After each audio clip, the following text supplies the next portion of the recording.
Ce document est la toute première pièce d'identité du lieutenant-colonel Aboubakar Sangoulé Lamizana, le père fondateur de l'armée burkinabé. Ces objets uniques datent des années 1960.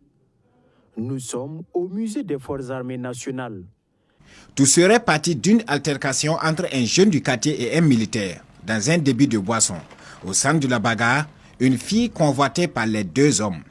Nous sommes samedi soir. Des retards qui se répercutent évidemment sur les engagements de la SONABI avec ses partenaires à l'étranger, hypothéquant même le ravitaillement du pays.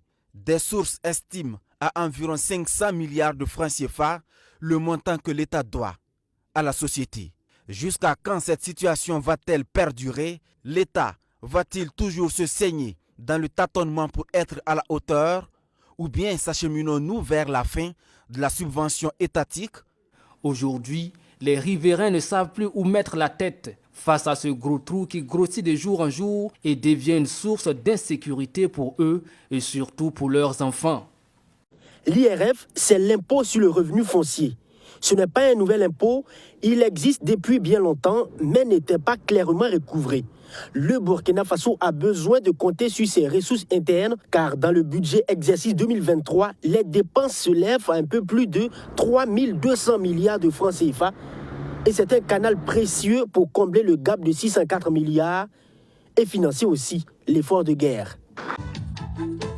Les Bobo Diouf, une des séries burkinabè les plus regardées en Afrique de l'Ouest.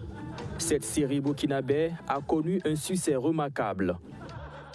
La série Bobo Diouf est réalisée par le Français Patrick Martini, scénariste et réalisateur. Le premier épisode est sorti en 2000 et le dernier en 2015.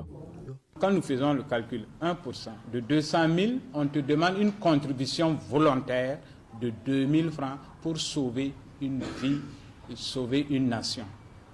Je crois que ce n'est pas la mer à boire. Nous pouvons quand même faire ce sacrifice pour sauver notre pays. Il s'agit pour nous donc, dans un premier temps, de réorganiser les forces, notamment de redécouper le territoire pour permettre à chaque chef militaire de pouvoir s'approprier franchement de son espace qu'il devrait pouvoir sécuriser.